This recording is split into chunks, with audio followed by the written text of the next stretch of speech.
अस्सलाम वालेकुम नाज़रीन, आज हम बात करेंगे इस्लामाबाद का जो कोर इशू है या मुल्क का जो आज तहरीके इंसाफ की जो कॉल है डी चौक में पहुंचने की, इस हवाले से क्या अपडेट है वो अपने नाज़रीन से शेयर करेंगे। सबसे पहले हम यहाँ पर बता दें कि एक र्यूमर्स थी कि अली अमीन गंडापुर के जो नाकाबिले जमानत वारंट गिरफ्तारी इस्लामाबाद की अदालतों से जारी हुए थे, उस केस में पकड़ लिया जाएगा, ये कर लिया जाएगा, ये इस तरह के र्यूमर्स आ रही थी। लेकिन अली अमीन गंडापुर की जानब से जो पेशावर हाई कोर्ट है वहां पर अब इनकी जो जमानतें हैं वहां पर हासिल कर ली है। नाकाबिले जमानत वारंट गिरफ्तारी जो थे उस पर जमानत हासिल कर ली है और अब अली अमीन गंडापुर की जानब से इस्लामाबाद के ऊपर हल्ला बोलने की तैयारियां जो हैं वो मुकम्मल हो चुकी हैं। पेशावर से काफिले जो हैं वो इस्लामाबाद के लिए रवाना हो चुके हैं। KPK के मुख्तलिफ अजला से जो काफिले हैं वो इस्लामाबाद के लिए रवा दुआ हैं और ये कॉल दी गई है कि हर सूरत डी चौक पहुंचना है। अब ये अली अमीन गंडापुर या सूबे के ऊपर है कि वो कितने अपने सूबे से लोग लेकर आते हैं और डी चौक पहुंचते हैं या नहीं। इससे कबल जितने भी एहतजाज हुए, अली अमीन जो मुकर्रा हदफ कह लें या जो मुकर्रा जगह होती थी वहां तक नहीं पहुंच पाए। इससे पहले ना तो लाहौर के जलसे में पहुंच पाए, फिर पिंडी की कॉल दी गई, पिंडी में भी नहीं पहुंच पाए। उसके बाद मियां वाली या फैसलाबाद या बहावलपुर जो है वहां पर उन्होंने जाना नहीं था, इसलिए वहां पर तो नहीं गए। लेकिन अली अमीन गंडापुर की ये तीसरी कॉल है और उन्होंने आज पहुंच कर दिखाना है। आज पहुंचे या कल, इमरान खान ने उनको ये कहा था कि आपने हर सूरत पहुंचना है। ये तो है उनका प्लान के, और कारकुनों को भी उन्होंने चार्ज किया हुआ है, उनके अंदर वो जोश जज्बात भरे हुए हैं कि हमने इमरान खान की कॉल है और यहाँ तक पहुंचना है। अब देखना है कि अली अमीन गंडापुर अब तीसरी बार भी अपना मुकर्रा जगह मुकर्रा हदफ तक पहुंचने में कामयाब होते हैं या नहीं। दूसरी तरफ इंतजामिया की जानब से भी मुकम्मल तौर पर रोकने के लिए एहतमाम किया गया है, बंदोबस्त है पूरा। इस्लामाबाद तो बाद की बात करेंगे, पहले हम बात करेंगे जो KPK से काफिले इस्लामाबाद के लिए रवाना होने हैं। मुख्तलिफ जगहों पर जो मोटरवे के ऊपर जो मुख्तलिफ इंटरचेंजेस हैं वहां पर मुकम्मल तौर पर ब्लॉक किया गया है। कंटेनर्स रखकर उनको वेल्डिंग करके पुलों के नीचे वेल्डिंग करके कंटेनर्स को वहां पर रास्ता जो है वो ब्लॉक किया गया है और किसी भी गाड़ी का, किसी भी शख्स का उन पुलों के नीचे से पैदल, मोटरसाइकिल या गाड़ी पर गुजरना नामुमकिन है। उसके बाद अटक पुल है, GT रोड जो है उसको भी मुख्तलिफ जगहों पे कामरा, टेक्सला, वाकैंड जो है वहां पर रोड पर ब्लॉक किए गए हैं और पुलिस की भारी नफरी मुख्तलिफ जगहों पर यह तैनात की गई है ताकि कोई भी तहरीक इंसाफ का कारकुन वो जो ब्लॉकेड है उसको क्रॉस न कर सके। उस हवाले से ना सिर्फ सड़कें ब्लॉक है बल्कि वहां पर सिक्योरिटी के भी इंतहाई सख्त इंतजाम हैं। पुलिस को स्पेशल तौर पर डंडे दिए गए हैं। उसके बाद आंसू गैस, रबड़ की गोलियां और वाटर गन्स वगैरह जो है वो वहां पर मौजूद है। और आज कारकुनों को उन्होंने आगे नहीं आने देना बल्कि KPK में वापस पसमा करना है, उनको वापस भेजने। ये तो है पुलिस के इंतजाम। आगे अगर हम बात करें इस्लामाबाद और पिंडी के जो कारकुनों ने निकलना था, पिंडी का राब्ता इस वक्त इस्लामाबाद से मुकम्मल तौर पर मुनक़ता है।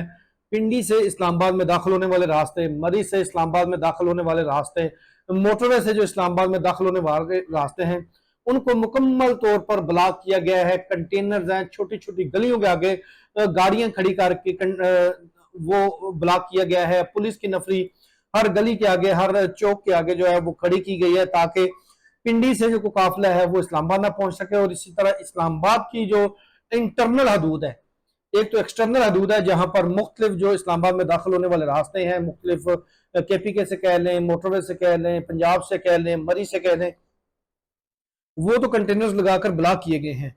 अब जो अंदरूनी रास्ते हैं वो भी मुख्तलिफ जगहों से ब्लॉक किए गए हैं। जो डी चौक की तरफ आने वाले रास्ते हैं वो भी मुकम्मल तौर पर ब्लॉक है। लेकिन यहाँ पर अगर हम ब्लू एरिया की बात करें जहां पर डी चौक है तो वो ब्लू एरिया जो है उसको तजारती सरगर्मियों का मरकज कहा जाता है।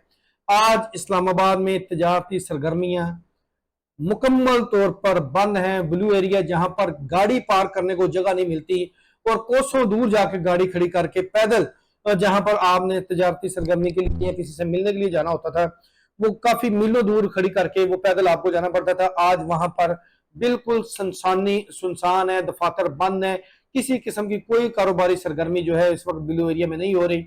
डी चौक के जो रेड जोन जाने वाले रास्ते हैं, रेड जोन के अंदर पाक रेंजर्स और एफसी तैनात है, जबकि रेड जोन के बाहर इस्लामाबाद पुलिस और एफसी की भारी नफरी जो है वो तैनात की गई है।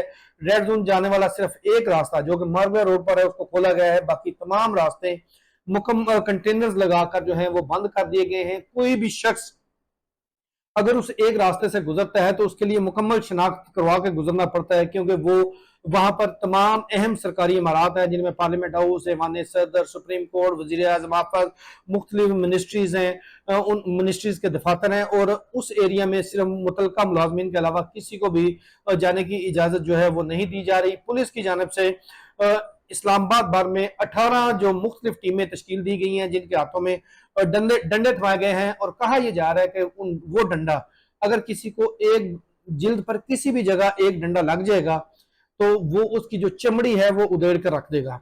वो इतना कोई जहरीला डंडा कह लें या सख्त डंडा कह लें कि जिसके जरिए आज खातर तवाज़ा करनी है। और इस्लामाबाद पुलिस के जो लोग हैं, जो एहलकार हैं, वो उनसे जब हम उनके पास से गुजरे तो वो तो यही कह रहे थे कि आजा मेरे बालमा तेरा ही इंतजार है। अब पुलिस पीटीआई वालों का इंतजार कर रही है और पीटीआई वाले इमरान खान की कॉल पर डी चौक आना चाहते हैं, लेकिन आज के जो हालात हैं वो इतने साजगार नहीं लग रहे कि डी चौक में तहरीक इंसाफ पहुंच पाए। और पुलिस की जानिब से भी मुख्तलिफ गली मोहल्लों चौकों में सिक्योरिटी और सादा कपड़ों में मलबूस जो एहलकार हैं उनको तैनात किया गया है। मुकम्मल इनकी जो रैखी जो है वो की जा रही है कि कारकुनान कहाँ इकट्ठे होंगे, कहाँ से निकलेंगे और कहाँ कहाँ पर उन पर झपटना है। इस हवाले से हिकमत अमली तैयार है। और आज अगर मैं अपने अंदाजे की बात करूं तो मुझे नहीं लग रहा कि तहरीक इंसाफ आज डी चौक में पहुंचने में कामयाब हो जाए। और मुझे ऐसे लग रहा है कि जिस तरह माजी के 2 ऑपरेशन जो के ऑपरेशन कह लें या टास्क कह लें जो अली अमीन गंडापुर को मिले थे वो पूरे नहीं हो सके, इसी तरह मुझे ये जो आज का टास्क है डी चौक वाला आज किसी भी सूरत पूरा होता हुआ नजर नहीं आ रहा। बहरहाल अली अमीन गंडापुर की जानिब से बड़ी बड़ी धमकियां दी गई थी कि एक गोली चलेगी तो हम 10 गोलियां चलाएंगे। अब आज देखना यह है कि अली अमीन गंडापुर जब अपने सूबे से निकल कर आते हैं तो उनके ऊपर जो शेलिंग होगी उसका वो जवाब कैसे देते हैं। और अगर पकड़ दकड़ होती है तो उस हवाले से केपीके हुकूमत या वज़ीर-ए-आला केपीके की क्या स्ट्रेटेजी है। और अगर इन तमाम चीजों को अगर एक साइड पर रखकर अगर देखा जाए तो ये आज की जो एहतजाजी सियासत है, ये एहतजाजी सियासत किसी भी मुल्क में उसका फायदा कितना होता है और नुकसान कितना होता है। आज इस्लामाबाद की तमाम रियासती मशीनरी मलेशियन वज़ीर आज़म मौजूद हैं, उनके साथ उनकी नेगोशिएशन चल रही है, मुज़ाकरात, बातचीत, मीटिंग्स, लेकिन उसके अलावा पाकिस्तान के लिए, पाकिस्तान की आवाम के लिए क्या फैसले किए जा रहे हैं।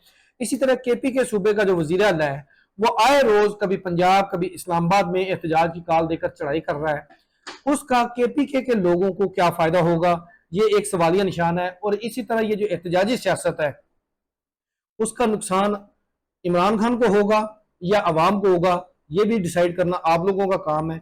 किसी भी मुल्क में एहतजाज का राइट तो जरूर है, लेकिन उस एहतजाज के आड़ में अपनी जो अवाम है जिनसे वोट लिया होता है उनकी खिदमत करनी होती है, उनको जो रिलीफ देना होता है, उनके जो मसाइल हैं उनको भी हल करना होता है। लेकिन जब से पीटीआई की हुकूमत केपीके में आई है अभी तक हमने वहां पर अगर कारकर्दगी की बात की जाए तो वहां के वज़ीर आला की कारकर्दगी इंतहाई नाकस, इंतहाई मायूस कुन।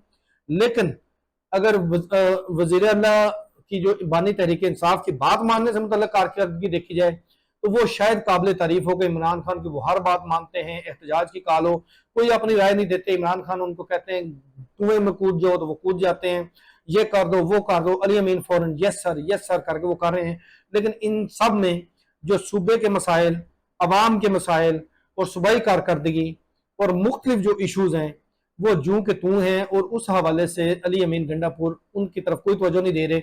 अब हम आखिर में यही कहेंगे कि अवाम को भी ये सोचना चाहिए कि जो एहतजाजी सियासत है, एहतजाज कितना होना चाहिए, उसमें जो आपका जो बेसिक पैगाम होता है वो हुकूमत तक पहुंचाना होता है। जब वो पैगाम अच्छे अंदाज में पहुंच जाता है तो उस एहतजाज के पेश नजर जो नुकसान होगा, जो आज लोगों की पकड़ दकड़ होगी, मार कुटाई होगी, उसका इंटरनेशनल लेवल पर क्या मैसेज आएगा, ये अवाम को सोचना पड़ेगा। इसके साथ हमें दीजिए इजाजत। अल्लाह हाफिज।